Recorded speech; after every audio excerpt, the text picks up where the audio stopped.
Alright, so welcome back to another segment of Best Tattoo Artist Finds of the Month, with this month being April. Now, if you are new to this channel, this is a video I release at the end of every month where I show you guys the top 10 artists that I have either recently found for myself during that month, or artists that I've been following for a while that are just very good at what they do, have a unique style and do things a little bit differently, and are overall just great at what they put out to the world. Now, I will be mentioning their Instagram at, so you can go ahead and follow them for yourself. I will also be showing you where they are located, the shop that they potentially work out of, the style that they work in, but also what they like to do best and what I find they do best when going ahead and looking at their profile page and their portfolio. But now let's go ahead and check out the first artist. So the first artist I got for you guys is Arlo Tattoos, or Arlo di Cristina. The style and tattooing he does is realism, but what he likes to do a little bit differently from what he likes to put out on his Instagram is these accented face morphing tattoos where he has like a face and he throws a nice little color to make an accent colored on it,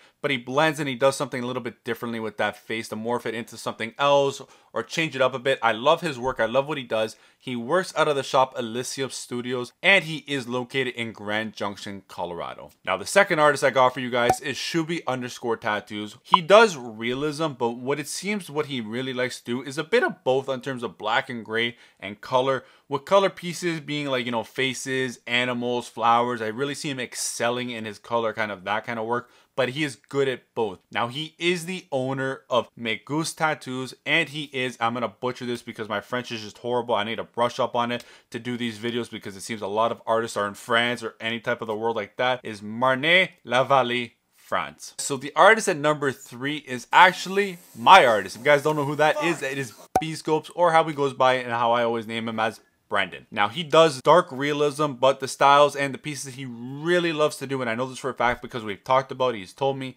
is skulls, but he also likes to get into the portraits now a bit more. He still loves doing his sculptures and animals as well. He is the owner and works out of Stabbies. I love the name. And he is located in Markham, which is pretty close to Toronto, which is in Canada. Now, I want you guys to do me a big favor, and that is go ahead in the comment section and let me know if any artist or artists that you believe should be a part of the next video that have a very unique style or do something a little bit differently. I will go ahead and check them out for myself, and if I believe they got it what it takes and they have something different, I will include them in the video, and it'll be thanks to you so the world can see them and possibly maybe help somebody else out. Now, the next artist I got for you guys is Ilya. He is in the style of realism, but what you're going to see, what he does very good and what he's best at is these colorful pieces that are very high contrasted, saturated, very vivid in like the nature theme. Now, he works out of the shot Neo format, and it is in the city of Kazan, which is a city in Russia. So the next artist I got for you guys is David Horcura. I hope I pronounced that right, but I probably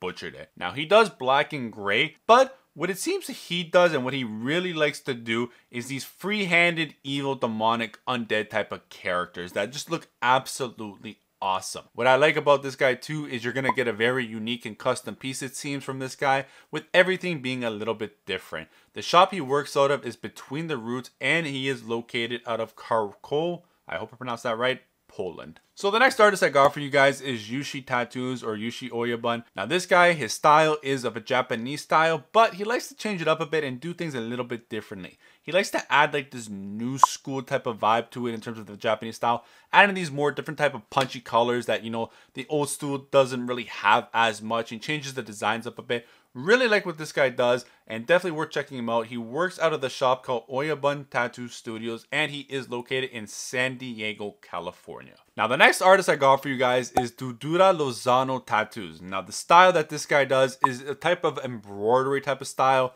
Honestly, they're like the same thing, patchwork, embroidery, and all that. And this guy just does such a great job in it. It's very unique. It's very different. I like how he adds those little frays on it just to make it a little bit more realistic. The shadows to either make it look like it's a part of the skin or sitting right on top of it. Now, unfortunately, I could not find the shop where he is located out of, but I do know where he is located in terms of living, and that is Sao Paulo, Brazil. Now, this next artist, I definitely recommend you go ahead and check out. I love his work. I think it's very unique, very different, and something I really don't see too much of, and I think he does it best. His name is CFH Tattooer. His name is Chaz Hyso. The style that he does is American traditional, but he adds a big twist into it where he adds like this kind of metal dripping down like the piece, and I just love it. Again, I don't really see much of it. Now, the shop he works out of is Electric Gold Tattoo, and he is located in St. Petersburg, Florida. And now, artist we got at number 9 is Renato Vivoli, in the style, and what he is best in is watercolor. Now, unfortunately, I could not find the shop that he is located out of, but he seems like he likes to travel around a lot, and where he seems like he likes to travel most is like Italy, Germany, Poland, France, those type of areas. And I think I saved one of the best artists for last, because this guy is just so unique and so good at what he does. And that is Aaron Norton too. This guy, what he does is black and gray realism. But what he does so good, and I don't really see much of this, and you gotta be a damn good artist to be able to do what this guy does, is freehand work with no stencil. Absolutely blown away by what this guy does. I'm always amazed by the outcome, because I'm always like, man, this guy's gonna mess up in some way. How does he not mess up? And how is that end product so damn good to what the original kind of reference photo was? Absolutely amazing, and I definitely recommend you guys go ahead and check him out. The shop that he works out of is Static Ink Tattoo, and I am pretty sure it is out of Australia from the flag sign that he has in his profile. Now, I want you guys to do me a favor and let me know who your favorite artist of today's top 10 list was. Make sure also to go ahead and subscribe so you don't miss my next top 10 list for next month of May, and I will see you soon. Like always, Justin out. Later, guys.